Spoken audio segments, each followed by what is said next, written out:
हांडी तेहें तो इन हांडी टुकुई नहीं लिया हें जो तीस आबुआ समाज को नवा हांडी टुकुई दिपिल रेना प्रथा चाबा ताबोना इन दो आबुआ सेरवारे ओका बोंगा बुरु लगी से बिहा बापला लगी हांडी टुकुई व्यवहारा ओना रेना कथा दो लेदा इन दो लेदा हाट पाता परब रे आर ओने हर धारे रे हांडी टुकुई आखरी ओना रेना कथा लेदा आबो सेरवारे दो तीन लगा हैं ओना रेना कथा दो लेदा ओने जे हर धारे दुड़ुब कते को आखरिया से पिया पुनिया कोड़ा हपन को दुड़ुब को आर मिद हर दे कुड़ी हपने चलाएदा एमा को कना इन दो ओना एकदम बई कुसिया हे जो नो प्रथा तीस चाबा ताबोना आबो नेतार सांतार समाज झतो से तेबन लहा कना डाक्टर इंजीनियर फिल्म इंडस्ट्री हैं चाकरी बाकरी यूट्यूब तीना भागे भागे यूट्यूबर हो मेना को किंतु ओकोय हो नोआ निये तो कथा गे बाको लिया तो मिद सांते जखन झतो हर बन राकाबा तबे तो आबो समाज रेना दो उन्नति होयोआ झतो गे होयो कना किंतु हांडी टुकुई माने दिपिल रेना प्रथा तो एखोनो मेना गया चेदा कुड़ी हपन बांग दिपिल काते कोड़ा हपन दो बापे गो दाड़ेयाते हैं से हर बाको हिजुआ चेदा बाको हिजुआ नेतार दो गोटा गे नेल पे पौरा रेना दुकान को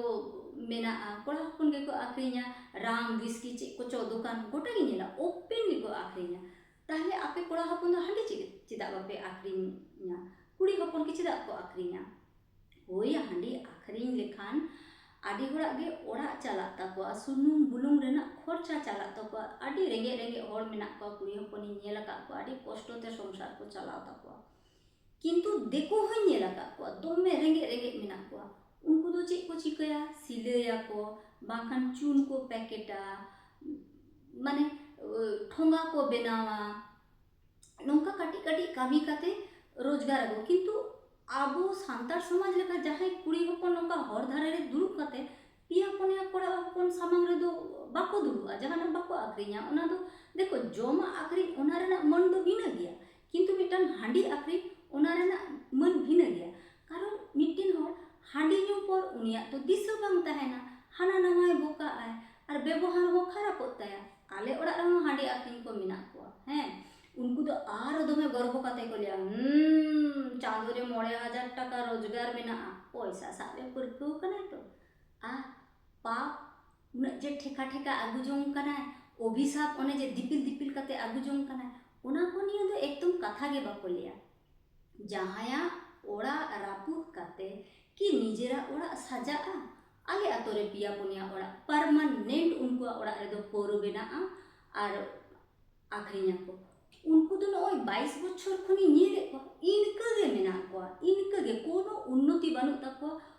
अथच ओड़ा रे सारा दिन कइजे खपरी दो मेना गे ताको तो हांडी पर आखरी लेखा नोआ रे होयोआ आबो ओकाटा समाज रे बन एमा समाज हड़ बन एमा को ओनाटा गे तो आचुर आचुर काते आबो ओड़ा ते हिजुआ तो हांडी आखरी काते तो चिकाते उन्नति होयोआ इन दो निये गे लिया नोआ हांडी आखरिन प्रथा दो आपे कोड़ा हपन गे पे दाड़ेया बंदो दो जे बा आदो नोआ हांडी दुसे आम दो आलम इदिया इनी इदिया दरकार पड़ा लेन खान आपे आपे दुड़ुब पे कुड़ी हपन तो ओड़ा रे मन कना को जखन मिटिन कुड़ी हपन चूड़ीदार हरक काते जहां से जवाई सालांग बाजार रे चलाए उन दो पे ले तो बांग चूड़ीदार आलम हरोगा इन दो बन इदिया हेसे उन दो मन रे बजा आपया किंतु इनी कुड़ी हपन गे जखन हांडी हाट रे आखरिने इदिया उन दो चे हो बापे लिया चिदा नौका दो चिदा उन दो मन बांग खाटो तापेया हैं हांडी आखरिन समय तो उन दो ठीक गया हैं तो नोआ तो भूल कना नोआ तो आबो बंदो उचित कान ताबोना नोआ तो आपे कोड़ा हपन गे पे दाड़ेया नितो तो देखो इंटरनेट रेना जुग कना नेता दो रेशन चाले हो घरे घरे नामो कना कारेंट हे आंकान ताबोना वुमेन एम्पावरमेंट रेना जुग कना तो आबुआ नोआ हांडी आखरी रेना प्रथा दो बांग बंदो काता बोना बांग नोआ दो आसले हाने जुग जुग खन हिजु कान ताबोना तो नोआ रीति ओना खातिते ओना दो माने बाड़ी तो बाबुन ले दाड़िया कना किंतु इन दो नोआ हांडी आखरी रे दो एकदम सपोर्ट बानुया इन दो दोमे खराब इन बुझवा जखन इन को मिटिन कुड़ी हपने दुड़ुब अकना हां नोका हांडी हांडी दुला को कना ग्लास सोरा को कना पिया पनिया कोड़ा हपन को दुड़ुब अकना आले आतरे दो सब समय माने पोरो को आखरिया आ नोका कोड़ा हपन को दुड़ुब को ᱯᱟᱹᱣᱨᱟᱹ ᱧᱩ ᱧᱩᱛᱮ ᱵᱟᱨᱭᱟ ᱠᱚᱲᱟ ᱜᱤᱫᱽᱨᱟᱹ ᱢᱟᱛᱚ ᱠᱤᱱ ᱜᱚᱡ ᱮᱱᱟ ᱠᱤᱱ 30-35 ᱵᱚᱪᱷᱚᱨ ᱨᱮᱱ ᱵᱚᱭᱮᱥ। ᱟᱪᱪᱷᱟ ᱟᱨᱚ ᱠᱚᱲᱟ ᱜᱤᱫᱽᱨᱟᱹ ᱢᱮᱱᱟᱜ ᱠᱚᱣᱟ, ᱩᱱᱠᱩ ᱪᱮᱫ ᱠᱟᱛᱮ ᱠᱚ ᱢᱤᱛᱟᱹᱧᱟ ᱫᱮᱥᱮ ᱵᱟᱹᱦᱩ 10 টাকা ᱜᱟᱱ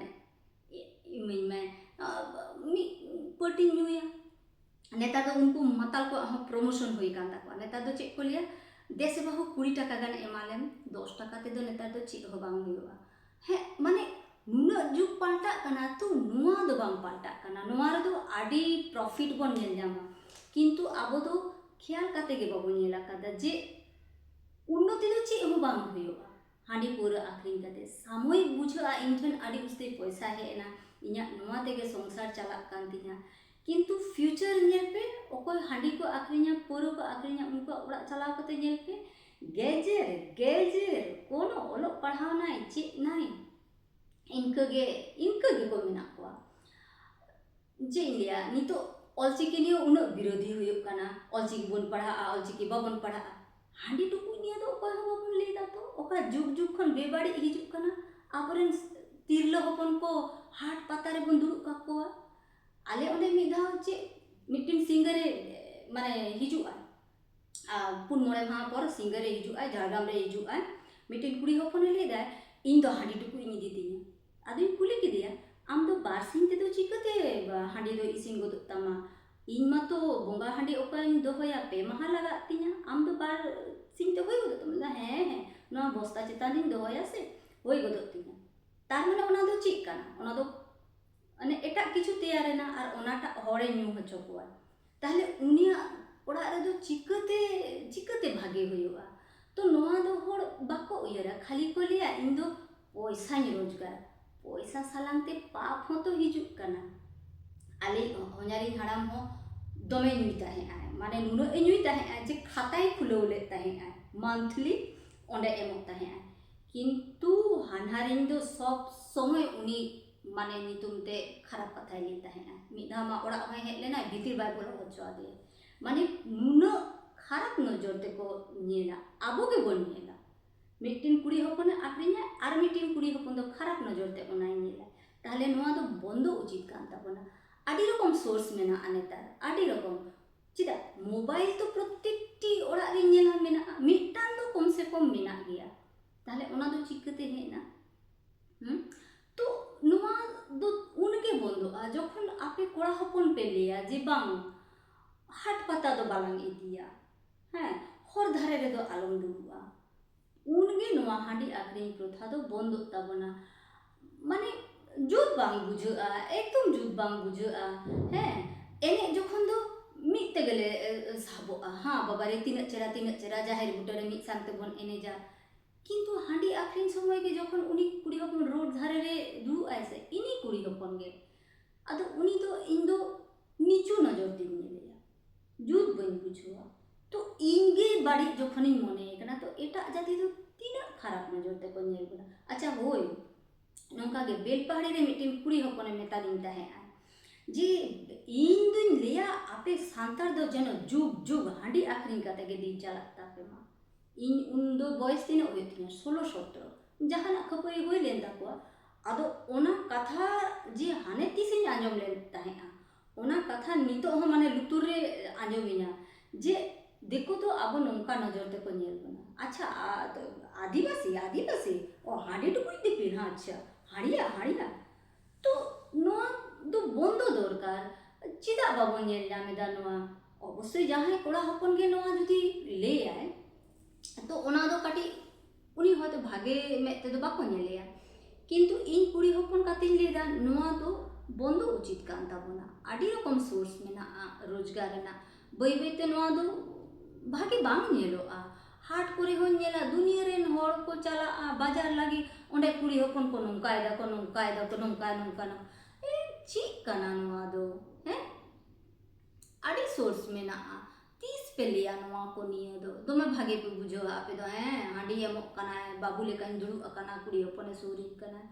ची कना नोआ दो हैं नोते दो पे लिया तिरलो हपन ची तिरलो हपन हैं ची तिरलो चिका हांडी पूरा माने आतो दिसम रे चला लेखान से भागे बांग बुझा एकदम भागे बांग बुझा प्लीज आपे आपे के पे दाड़ेया नोआ हांडी आक्रिन प्रथा बंदो दो इना दो नोआ वीडियो माध्यम ते नोआ गे मैसेज ताहेन तिया प्लीज नोआ प्रथा दो आपे गे लई हुई तापेया हेसे मा एनखान सानाम को के और जापा जोहार।